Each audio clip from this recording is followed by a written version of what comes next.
What's up, everyone? Hope you're doing well and having a fantastic weekend. Today, I'm kicking off a brand new series of author interviews that I'm going to be doing once a month all the way through 2019 and 2020 and hopefully beyond. I'm going to be chatting to a range of different fantasy authors and sci-fi authors from all around the world and all walks of life, bringing you more info about them, finding out some fun stuff along the way. To kick off the very first interview, I found you someone very special indeed. If you're on Twitter and Facebook, the likelihood is you've probably come across him at some point.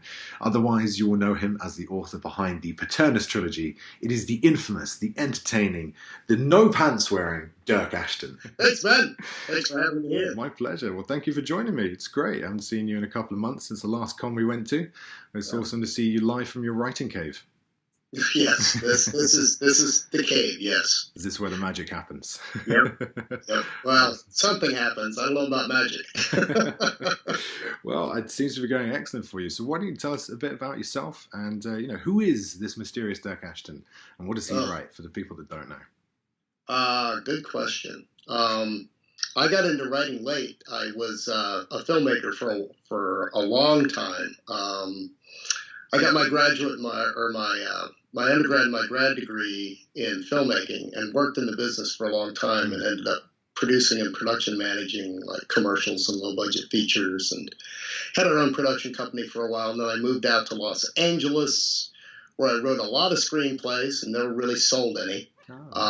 Had some very close calls, but made most of my living as a SAG-AFTRA actor. They were separate at that time. Okay. Which is crazy because I'm a terrible actor. I'm just very good at auditioning. Because being the producer, I know what they're looking for half the time. So I fooled them into hiring me. It's a good trick to have. When I came back, I went and got my PhD in film studies, and I teach film studies now all online. I was tenure track for a while. But now I teach all online, and that gives me time to read and to write. So excellent. I figured, why not give it a shot? And 3 years later, after the first book came out, I love it. Excellent. Tell us about Paternus then. Tell us about the trilogy. It's urban fantasy / mythic fiction. Some people call it epic urban fantasy. I like that because it's not PNR. It's not Harry Dresden style franchised wizard demon hunter, which are kind of the standards when people think of urban fantasy. It's closer in structure to something like a lot of YA stuff. Actually, it's like more like Percy Jackson, the Lightning Thief for grown-ups, in that the trilogy is a single arc story.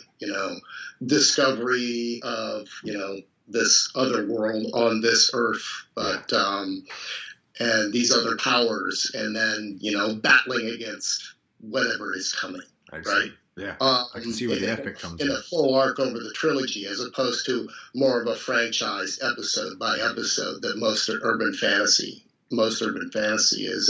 It gets compared most to American Gods. Oh, my favorite book. The American Gods on steroids is what it's called, I think. You've got some damn good taglines. You really do. Percy Jackson. I get these come from reviewers. I know. I don't even come up with them. Most copy I have now actually came from reviewers, and I've just thrown it in and used it. You seem tireless on Twitter and Facebook in general. You're always chatting away and you've always got something to talk about. I think it's brilliant. And I do see these reviews popping up every now and again. And it's just fantastic to see. I've been really, really lucky with a lot of the reviews and blurbs that I've gotten. Yeah, more power to you. As like I was about to say, it's amazing for both indie authors, you and I, and it's great to see a fellow indie doing that. So let's talk about mythology then, because you touched on a lot of mythology there, and like you said, your books are packed with mythology. So, in your opinion, is mythology integral to fantasy? I was thinking about that. I've been thinking about that a little bit, and I would be really hard pressed to think of a fantasy book or a series that doesn't have a mythology in it. Whether it be something that's made up by the author, or drawing from existing mythologies, or a twist on existing mythologies. They're all there. There's always this background, sometimes very vague in the distance of, Yeah. gods and creation and great wars and or manipulations of mankind or whatever. There's always something in the background, Mm. whether it be urban fantasy, which Mm-hmm. which takes place in supposedly this actual world, Yeah. or in alternate worlds, or in completely fictionalized or made up worlds and mythologies. There's always something there. But the difference in fantasy from, say, fiction or our world where we have mythologies, Mm. is that in mythology, in fantasy, it's either absolutely known to be real and Mm-hmm. fact, Mm-hmm. like it's real, it's not made up, Yeah. or it's discovered Yes. that it was actually real, Yeah. and it actually Very good. happened, and maybe some of them exist. So that, I think, is a lot of the draw of fantasy is like really closely tied to our fascination with mythology, folklore, Mm. fables, fairy tales, because then we get to go, okay, this is real. Yeah. Now, Yeah. and I mean, that has to be one of the real appeals of fantasy on a very basic level. Mm. I'm a total myth geek. I have been since stuff from all over the world. Yeah. Just love that stuff. And part of my fascination with it is just the whole idea of, right, what if it was real? Or it's got to be based on something. Exactly. Yeah. So what that's separates one of the that? things I play with in the Paternus trilogy is where would something like this come from? And there are a lot of striking similarities between mythologies around the world, stories that are, and characters that are, and situations that are extremely similar. Well, how did that happen? Exactly. And what were the mythemes that truly existed that happened so long ago that when people spread all over the world, they carried those stories with them. Yeah. So that's, I try to come up, basically what I do in the books is try to come up with kind of a universal field theory for all mythologies. Yeah. I think it's brilliant. I mean, because I've always had the private suspicion that dragons did exist. I say private, I talk about it quite a lot on social media. But, because they exist in almost, I'm probably not as hot on this as you are, but I mean, as far as I know in research, they appear in pretty much every single mythology, or at least every single major mythology to some sort of degree. Fire-breathing serpent, giant serpent, armored worm, things like that, Sure. And it's... and they could be based on any number of things, from bones that were found to real big lizards that were running around. Exactly, yeah. It's hard. And that's what's really fun, is that we don't know. Exactly. We still think there are things out there. Yeah, it's brilliant. I mean, I was hoping you'd say that and agree with me, because I was hard pressed to find a book that didn't have any mythology to it at all. It's very, very, very, very hard to do. So, yeah, I think you're spot on. Great points. So let's go on. Let's dig in a bit into Dyrk Ashton, the man, the hero, the legend. What is? Let's get a sense of your own taste then, in terms of your favourite book and/or film, either or both. I'm pretty lame when it comes to my favorite book, because I still base it on the one book that had the most profound impact on me at the time that I read it and while I was reading it, and definitely I would have to say still does to this day, has to be The Lord of the Rings, the trilogy. Yeah, fully behind you. I count that as one book because Tolkien wrote it as one book. Yeah. So, I mean, there are books that might be a lot more readable or more exciting in a certain way, or better in some ways, but there will probably never be a book that affects me that profoundly. And we were actually talking about this over the weekend. A few of us were talking about all of that. For any of us, has to do with when we read it, how old we were, the context in which, what we had read before and then after. Absolutely. All of those things affect how the kind of effect that a book would have on us. So and that just happens to be one that still to this day, it would be very difficult for me to say wasn't the most effective on, on me. Before I read it, I read a lot of like the kids' fantasy stuff. But I think I got into The Hobbit really early and read that even before I read all the Chronicles of Narnia, Edgar Rice Burroughs. I read all that Robert E. Howard, all the Conan stuff. I loved that stuff. But that all came after Lord of the Rings. It's just incredible how it's affected so many people in so many different ways, from different generations. It's not a classic that's died out and become something that you're forced to read in school, as a lot of classics can sometimes be viewed. Right. It's something that just survives. And I mean, even the films kind of reignited that, back in absolutely. 2000s in general. Yeah. Where do they stack? Do you think they compare to the books? Absolutely. And I'm a filmmaker and a film scholar, right? So I know that in adaptation, particularly something like Lord of the Rings, if someone said, I'm going to make the Lord of the Rings movie, it's like, well, you can make a Lord of the Rings movies, but nobody can, it's impossible. Yeah. You can't make that series, no matter how many movies you do. You can't do it exactly like the books. No. You wouldn't want to, but I think that Jackson did I love those movies. I think Jackson did an amazing job in capturing basically the essence and feel of the books, and was absolutely thrilled with them. Yeah, I mean, he changes a lot of characterizations, he cuts stuff out, he switches some things around, but you have to. I mean, you just have to. You can't do it all. And I think he did an absolutely fantastic job with them. But you would ask what my favorite movie is. My favorite movie is actually, and when I say favorite, it's not what I think is the best in the world, but it's a Sergio Leone film called Once Upon a Time in the West. Right. Have you seen it? No, I think you've mentioned this to me before at a con, and I've yet to see it. You need to see it. And it was kind of the culmination of all his spaghetti westerns, what he had been building up to. And it's cheesy in many ways, but it all works really, really well for me. And I think part of the reason I loved it is it is a myth. It's a myth played out in the American West. You have a character that you don't know why, but he's like this knight errant who's got a bone to pick with this very mythic kind of bad guy, and you don't know until the very end why he's doing it.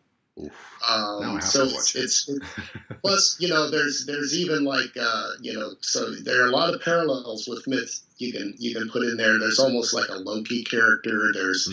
There's like all these mythical people in it, and the way it's shot and the low angles that he used makes everyone look much, much larger than life. And they're all so really freaking good at what they do, that they're almost, godlike in their ability to draw and shoot very accurately and very quickly. What does your day look like as an author, as an indie author especially? Do you have any insights into your kind of daily processes or writing processes? Most of my days are pretty much exactly the same. I get up in the morning, have my coffee, and then I do my day job stuff with the school. And I'm generally able to finish that within 2 to 4 hours a day. Okay. Before lunch. So then I'll have lunch, and then Mike putts around with some other things. I do a little checking, since we're getting into that. In the morning while I'm having coffee, I'll do some checking on my social media. I'll sit and I'll mess with the phone. A classic. Taking a look at Twitter, and I might post a thing or two. I post a lot less than I used to, but I try to get something up every day or two. But mostly I just go see what everybody is doing and try to share book launches and exciting news, people that I know, because that's fun to me. And then I'll do the day job work, and then I'll have lunch. Very often I'll take a nap because siesta. Yeah, I do. So I really can't complain about my schedule.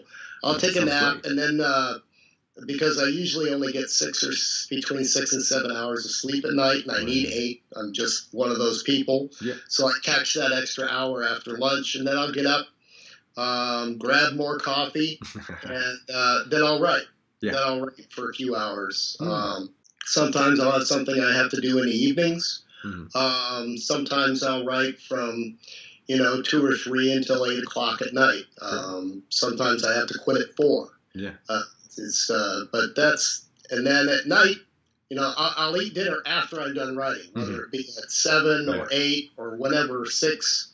And then I'll watch some TV, and then I read for an hour every night. Excellent. Go to bed between 9 and 10, and read for an hour and a half or 2, depending on what's going on. And that's it. Back up every day. Yeah, you get a nap in there, you get some lunch, you get all your writing done. It doesn't sound too bad at all. No, it's not. Now, of course, that gets broken up by things fairly often, and I'll run, like this weekend, I was at Confusion, Michigan, in Detroit. Yeah. And that was Thursday, Friday, Saturday, Sunday. That was 4 days of no writing.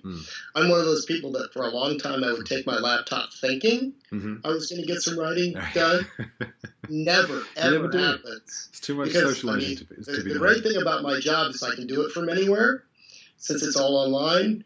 The bad thing is that I never get any time off. So even at cons or if I'm traveling, I still have to get online and work that between 2, 4, or 5 hours a day. Yeah, Dedication. Dedication, though. Got to do it every day. Well, yeah, exactly. And I think the beauty of that, from the sounds of it, is that you have a very writing-centric focus. Every day you have the set time. Yes, it might be elastic in terms of when you get fed. It's like a reward, though. I quite like that. You do your writing, you get fed. But yeah, now, the big reason I do that is that I know that once I break and go have dinner, I'm done. Brain doesn't turn back on. Body shuts down. Brain doesn't turn back on. Now, there have been times if I'm late in a manuscript, not late in a deadline, but getting close to the end, I get excited. Yeah. So I'll flip open to turn off the computer after I go up to go to bed, and I'll start looking at a few things. Next thing I know, it's an hour later, and I've written another 500 to 1,000 words. Yeah. But that's beauty. I like that, though, because I know that I don't have to.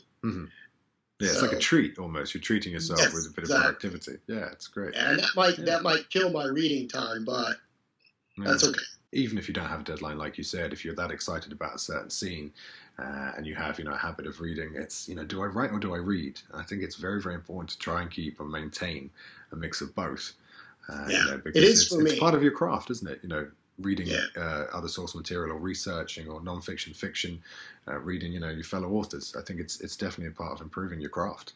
And it's something I definitely need to do more of, personally. It can be hard, but I can't imagine not reading. Now, sometimes I'll use that time. I try to stay away from television shows because there are a couple I watch, but they're generally network things. But I stay away from the great cable shows because I would spend 3 or 4 hours a day every day. So what I do is I wait for something like Game of Thrones or the Vikings or whatever it is, or The Terror, some things that I've been looking at, until they come out on DVD. And I don't have Netflix because then I would watch it all the time. I'll put them all in my eyes in 1, 2, or 3 days. Yeah. I've got another random question for you. Difficult. Sure.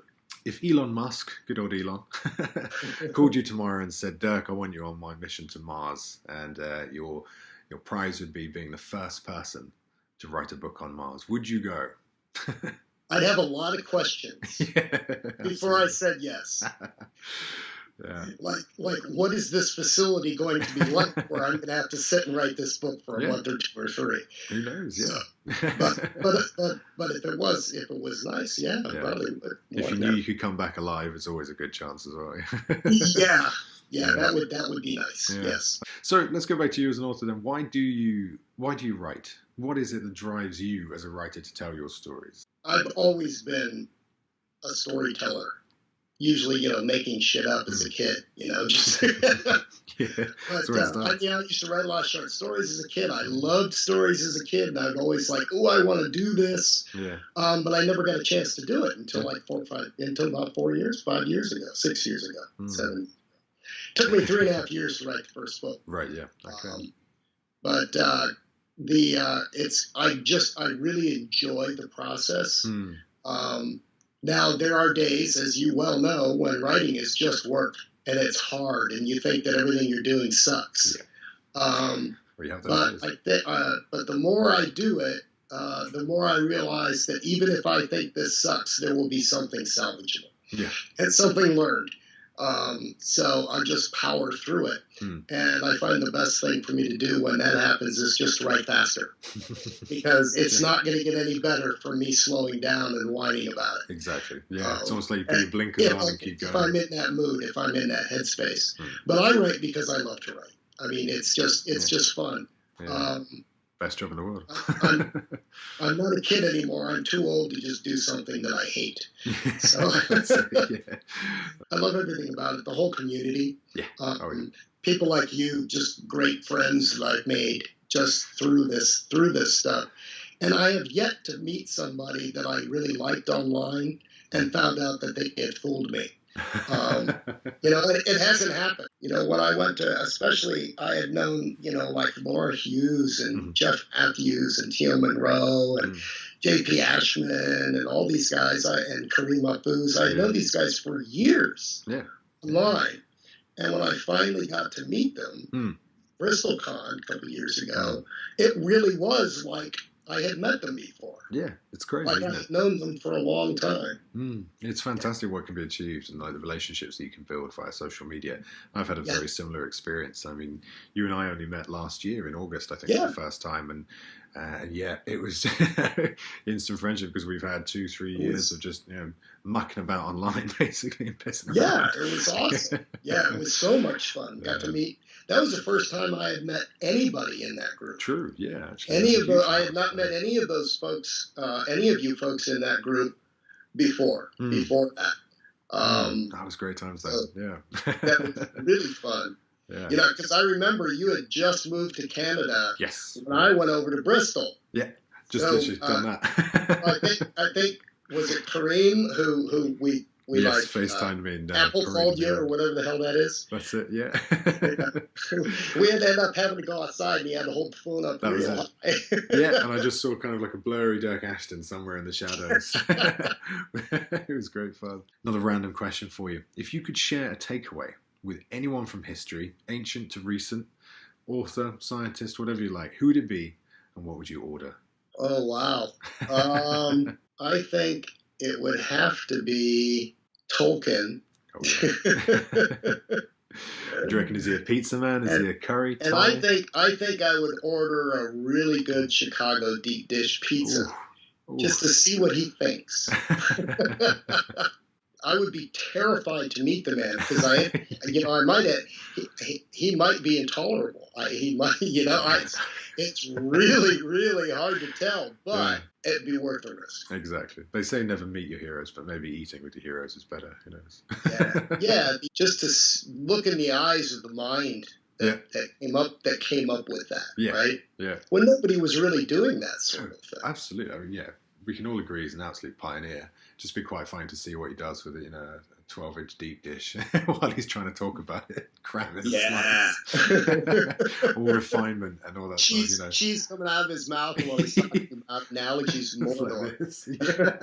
So the elves.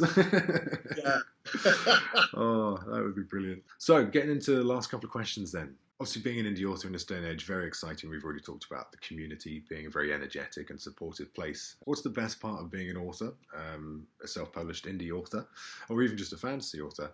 And also, what's the worst part? Let's be honest.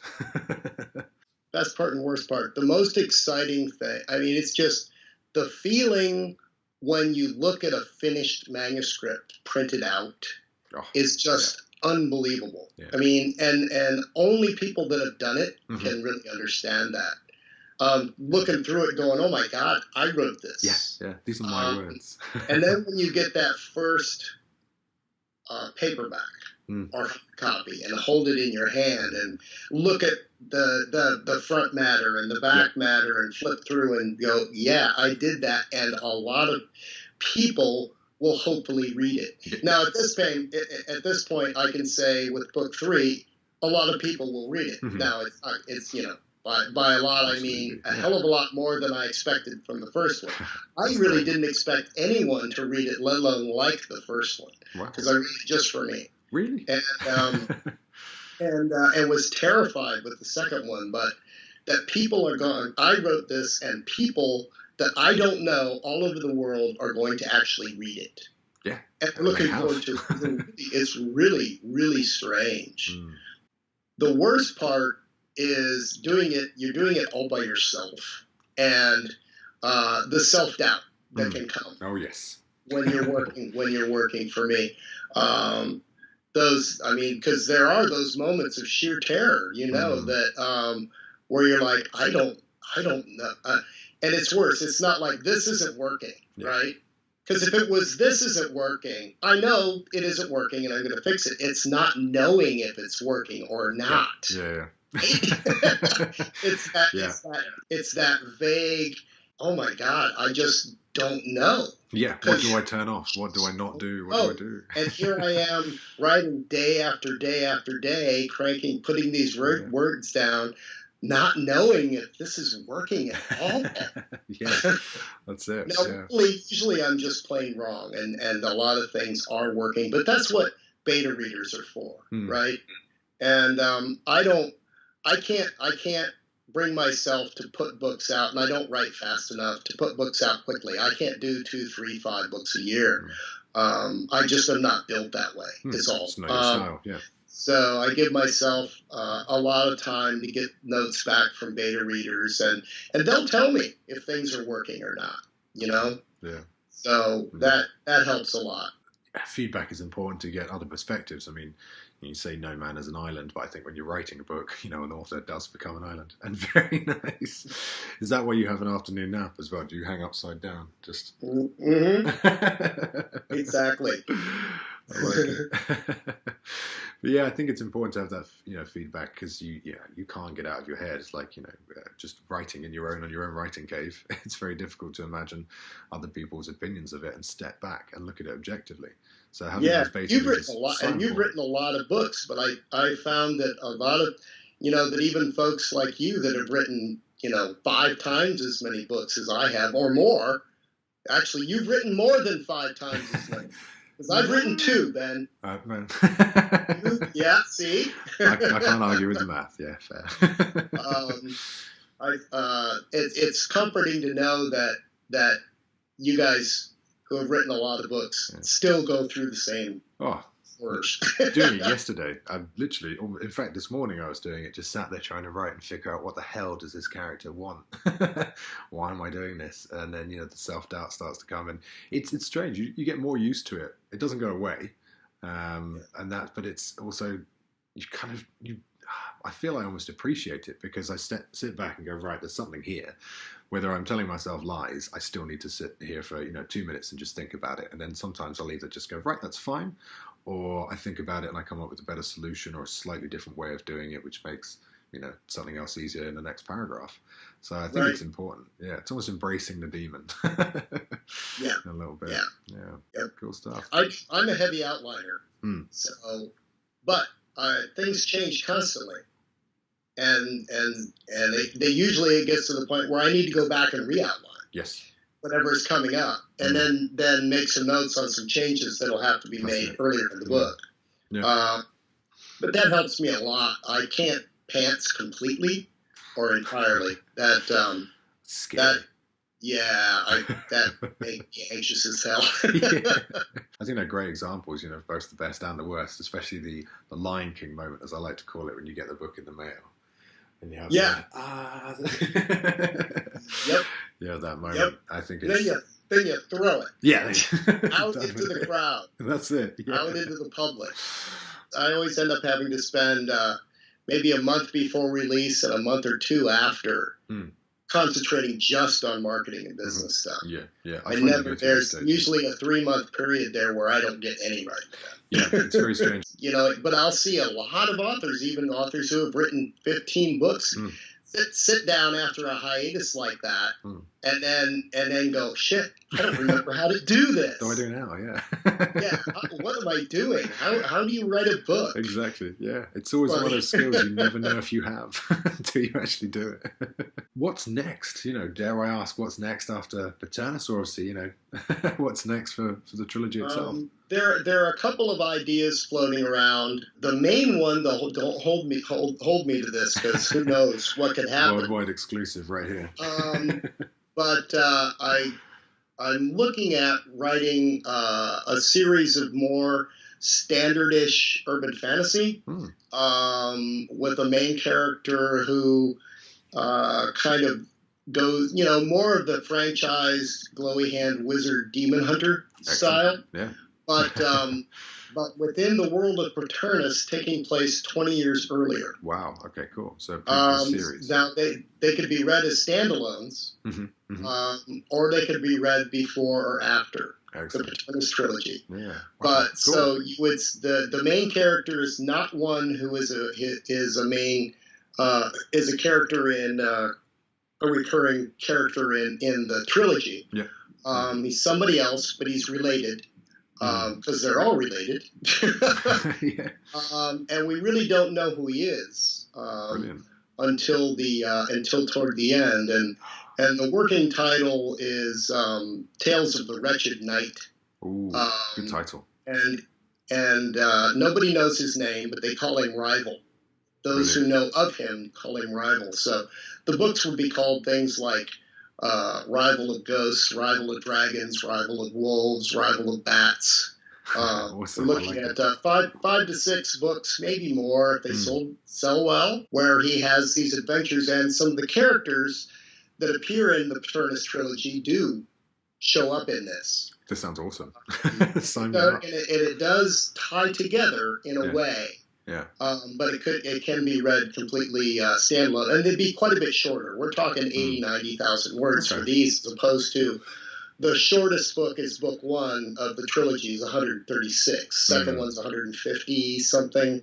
Wow. This third one could be as much as 180,000 words. So these would be much quicker reads, much more faster moving, a lot less like long, deep lore that I go into in the trilogy. And I think a lot of fun, and I'm really kind of excited to write those. I've already taken a lot of notes. Yeah.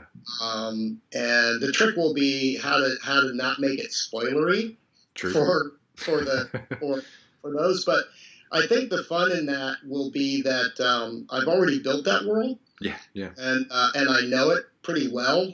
I think that'll be just a blast to write, because he's kind of a fun character who does get his ass kicked pretty often, but he has some pretty nifty powers and a super cool weapon. That's exciting. Yeah, that sounds awesome. He does get his ass beat quite a number and gets surprised quite a few times. That sounds like a really interesting character with a lot of depth. Yeah, like I said, sign me up. I mean, like all my characters, he's really old. And he just, nobody knows. I mean, even the mythic characters that I call Firstborn in the trilogy, nobody knows who he is, because he's got these invisible tattoos all over his body that shield them from being able to see who he really is. Yeah, wow. But that also makes it so that he can't see who they really are either, if they're in the form of a human being. So there's a lot of potential there. It should be fun. Anyway, it should be fun. It was over 2 years between my book 1 and my book 2. Right, yeah, of course it was. Now, it won't be that long for this one. The second book came out July 10th of 2018.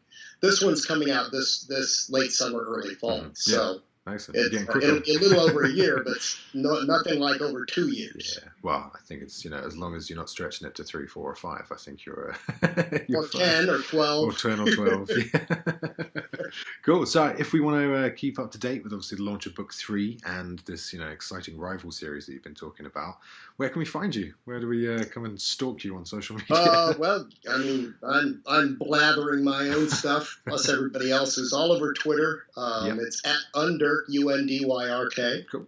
I'm on Facebook just as Dyrk Ashton, but I also have the business page, Paternus Books. My website is just paternusbooks.com. And I'm on Instagram, which is also at Undyrk, UNDYRK. So. Nice and simple. Yeah. Brilliant stuff. Well, Dyrk, thank you so much for coming along, chatting to me. Thanks for having me. It's great to see you. Talking books. Yeah, it's great to see you too. Hopefully see you at Worldcon later this year. Yeah. Along with hopefully many other authors and readers as well. Hopefully it's going to be quite a good party. It's been a pleasure seeing you. And good luck and all the best with your writing at the moment in book 3. Thank you very much. Awesome. And you too. See you soon. All right. I hope you enjoyed that as much as I enjoyed chatting to Dyrk. He's a fantastic chap, and it was a pleasure to find out more about him and Paternus and his future. In the meantime, I'm going to be back next month with a brand new author interview with another fellow indie fantasy author you might know as Phil Tucker. See you soon. Bye.